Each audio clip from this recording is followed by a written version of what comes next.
Hey everyone, it's Deja from CrochetEverAfter.com. Today we're doing the newest motif of the month. It's April 2015 and this is the cluster granny. So I'm calling this cluster granny because we have these cluster stitches in the corners and the look of it is reminiscent of a granny square, except I'm going to show you how that you can continue this on to make it even bigger. You get this kind of solid triangle that's going to come out from these side double crochets that are all lined up here. So I'll explain all that in a little bit. In the meantime, grab the pattern and a 5mm US H hook and some worsted weight yarn. Many colors as you want. We're doing 4 rounds for the video, so you could do 4 different colors if you wanted to. I just used 2. But if you make it bigger, you can use as many colors as you want, but let's get started. Get started on the motif. We're gonna go ahead and put a slip knot on our hook. So just make a loop. If you've never made a slip knot, start with your tail on the bottom. Just twist your hand down and then pull the yarn that's attached to your ball through that loop and just pull until it's all the way tightened down. Then put your hook through, grab the yarn that's attached to your ball and pull on it and it'll close that slip knot down. So now we're going to chain 6 and we're going to join it to make a ring. So we always yarn over back to front, turn your hook down so you can get through your chain nice and easy, and then push it to your shaft to get nice even chains. So we're going to do 3, 4, 5, and 6, and then we're going to join our round to make a ring. So to do that, we insert our hook into the first chain we made. So you'll see they look like little V's. So go to that first V, just insert your hook anywhere, it doesn't matter, because we're going to have these all covered up on the first round. So just push your hook through, yarn over, pull through. So you'll see I kind of turn my hook to catch it and pull through the stitch I just inserted my hook, and then I'm going to pull through the loop on my hook to finish my slip stitch. So you'll see I have a pretty generous size hole there. I'm going to need it because I'm going to put a lot of stitches into it for round 1. So just get your tail out of the way. You can start crocheting your tail into the round if you want, but it's kind of small, so you're not going to get much tail put in there. So I'm going to weave it in at the end. So the first instructions for round 1 is to chain 2. Okay, so we have brackets now, and it's giving us cluster, chain 2, cluster, chain 5, and it tells us to do that 4 times. So when you see brackets, it's going to give you instructions. You just do the instructions as they're stated. Each comma is kind of like the move on to the next instruction. So we do all of those in order, and then we do them again 3 more times because our brackets say do it 4 times all together. So the cluster stitch is kind of like a DC 3 together, double crochet 3 together. But we're not bringing 3 stitches together. We're just doing it all in 1 stitch. So I'm going to yarn over. I'm going to insert my hook into the ring so you can see the hole's nice and big. Yarn over, pull up my loop. And you'll see the instructions for the cluster stitch in the special stitch section. So it's basically, it gives you the step-by-step instructions. So it tells you to yarn over, pull through the first 2 loops, and then do that a total of 3 times. That was the first time, so I yarn over, insert my hook into the stitch, yarn over, pull up loop, yarn over, pull through the first 2, do that one more time, yarn over, insert to the ring, yarn over, pull up a loop, yarn over, pull through the first 2, and then finally I'm going to yarn over and pull through all 4 loops on my hook. So that's going to create a little cluster stitch that comes all together. Then I'm going to chain 2. I'm going to do another cluster stitch. So again, I yarn over, insert into the ring, pull up a loop, yarn over, pull through the first 2, yarn over, back in, pull up a loop through the first 2, and one more time, pull up a loop. I've got 4 loops on my hook, yarn over, and pull through all 4. Then I'm going to chain 5. So this is going to be one of my corners. So we're going to do this 4 times. My chain 5 in my brain 4 times, and it's going to create kind of this little petal effect to the clusters on each side. So again, we're going to yarn over, insert our hook, and start the cluster. And we're gonna do this 3 times total, one, still, can't speak correctly, all inside the ring. Okay, you can see I have one more group to go, but I've run out of circle, but that's okay because we work around the rings. So all we have to do is just grab both ends and pull them apart, and I have more ring to work into now. So if you find that your stitches are kind of overtaking the ring and crowding into the beginning of your stitches, just pull them over, they will move, and then you can fit the rest of your stitches in. So I'm going to finish up this group and then we will join and start our next round. Okay, I just finished the last section. Now I'm going to join up with the slip stitch in the top of my chain 2. Whoops, I missed it. And then we're going to start round 2. So again, we're going to chain 2 to begin. And then you'll see that we have some more brackets. So it's telling us to DC 3 times in our next chain 2 space. So it's talking about this guy over here in between our 2 clusters. So we're going to yarn over, go all the way through. We're not going to work into the chain. We're just going to go all the way around the chain and do a regular double crochet. So yarn over, pull through the first 2 loops, yarn over, pull through the second 2. Then again, we're going to yarn over, go back through, pull through the first 2 and the second 2, and then the last one. Then our next instructions say to chain 2. It's going to get us over to this chain 5 space that we're going to work into next. So we're going to do a cluster, so one of these clusters, a chain 3, which is going to create a new corner, and then another cluster. So just like before, yarn over, insert your hook, pull through the first 2, yarn over, insert back, pull through the first 2, yarn over, insert one more time, pull through the first 2, then yarn over and pull through all 4.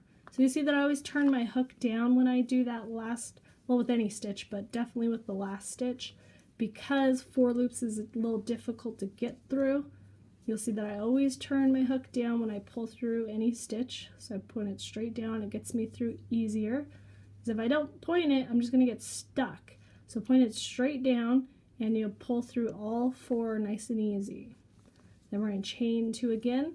And that's the repeat. We're going to do 3 double crochets in our next chain 2 space. So once you get down the repeat, it's easy to do this pattern, especially if you want to make it bigger. So I'm doing 4 rounds. On the 4th round, I'll show you how you can create it and just keep going and make it a bigger, bigger. As big as you want, as many colors as you want. You can make a big old square blanket if you want to. So I'm just going to keep on going with this pattern and then we'll fasten off this color and join in our new color.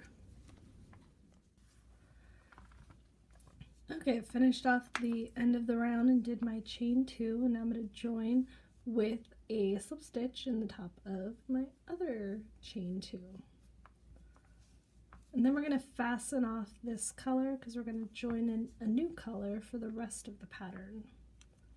I'm just going to yarn over and pull through and pull a nice long chain.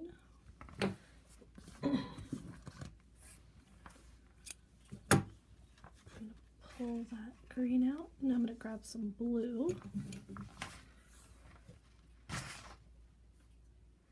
Okay, and then we're going to join our yarn for round 3 with what's called a standing stitch. So if you've seen some of my other tutorials, you already know what this is. If you haven't, you're going to learn, and it's an easy way to start a round without using chains. So instead of slip stitching and chaining 3, which is going to count as a double crochet, we're just going to start double crocheting. So we're going into the first of 3 of the 3 double crochets. So that's what our pattern says, any of the first of 3 DC groups. So this is our DC group. So we're just going to yarn over like we would for a regular double crochet. Hold onto your tail, otherwise it's just going to pull right out. So hold onto your tail to make sure you keep your yarn over. Insert your hook, keep your tail behind you on the back side of your project, and insert your hook under both loops of that very first double crochet in the group. Doesn't matter which one, it could be this one, this one, this one, or this one, whatever one you want to pick, but it's got to be this middle double crochet group. Then we're just going to yarn over and we're going to pretend like we're doing a regular double crochet. Keep a hold of that tail, yarn over, pull through the first two. I let go of the tail right now because if I hold on to it, I'm not going to be able to pull my hook through, but I can grab it again. And then yarn over and pull through the second two. So now we started our round with a double crochet, so we don't have any chains that look strange. We don't have to join in with a chain. We can join right at the top of our double crochet. The only difference is our tail is up top instead of down below. Won't make a difference though when you weave it in. You're not going to be able to see it anyways. So now our next instructions is to double crochet in our next two stitches. So we're going to do one in each. Double crochet, double crochet. Then our instructions read to DC 2 times in our chain 2 space. So that's our chain 2 space. We're going to double crochet 2 times around it. And then we're kind of repeating what we did here again. So we're going to chain 2, and then we're going to do a cluster, chain 3 cluster in this corner. So this is creating another corner like we had. 3 and cluster and chain 3 to make our corner, and then another cluster.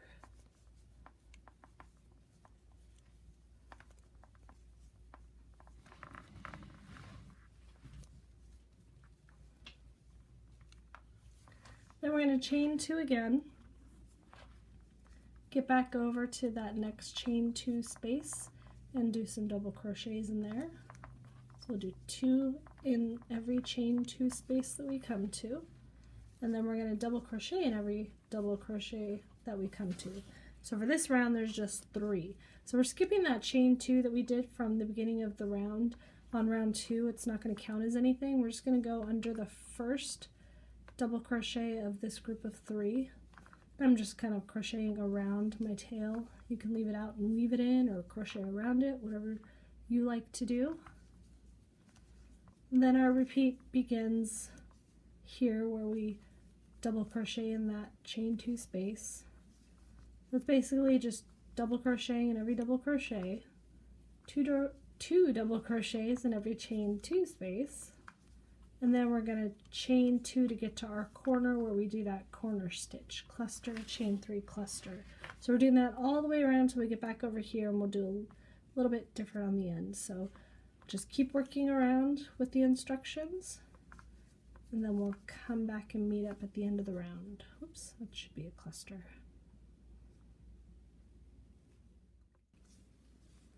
Okay, I just finished my last quarter, so I'm going to chain 2, and then I just have two more double crochets to do in my chain 2 space before I join. So make sure that you do those last 2, otherwise you'll have a lopsided square. And then we're going to join at the top of our double crochet that we made. Nice and easy through the double loops, or the 2 loops. And then we're ready for round 4. So round 4 is going to start with a chain 3. Unless you change colors again, then you can do another standing stitch. If you do that, because this is a basic repeat, you can join in at the beginning of any double crochet group, because what you're going to do, because I told you on round 4 I would tell you how you can make this really big, is kind of what we just did on the round before. You're going to double crochet into every double crochet that you come to, so these little middle groups of double crochets, there'll always be a double crochet on top of it. There will always be 2 double crochets in your chain 2 spots on either side of these double crochets, and then your corner is always going to be the same. It's going to be a cluster, chain 3 cluster. So you can just keep making this bigger and bigger by adding those double crochets to the group and to the chain 2 spots, and you can make it as big as a blanket if you want. So for now we're going to chain 3, and this is going to count as our first double crochet, so we don't double crochet into the one that we joined. We're going to double crochet into the next stitch, and every double crochet after.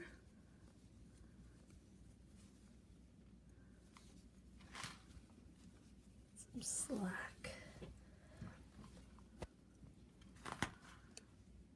And then 2 double crochets in that chain 2 space. Oh, don't forget to do your chain 2s also to get to your corner. You have to do that every time as well. So this will be a chain 2, and then you're at your corner. Then it's cluster, chain 3 cluster.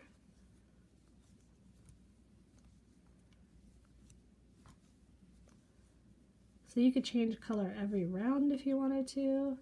Don't change color at all. Lots of different choices. I like to keep the color changes to a minimum because I don't like to weave in millions of ends. But if you did this like in a rainbow, that could be really pretty. So, you know, just kind of change every couple of rows going out.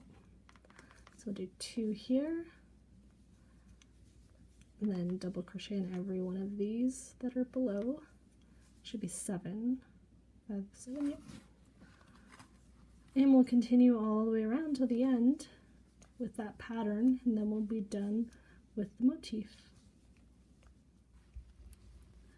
Okay, so I finished my last corner. I did the 2 double crochets in the chain 2. So one thing that's going to happen if you don't change colors every round, if you start your double crochet in the middle or your chain 3 in the middle of your double crochets, is you'll have some double crochets left over at the end of your round. So you got to make sure that you do 1 in each of those.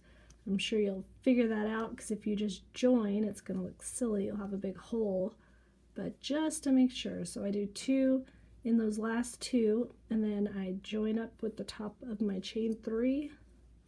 Now I'm ready to fasten off and weave in my ends.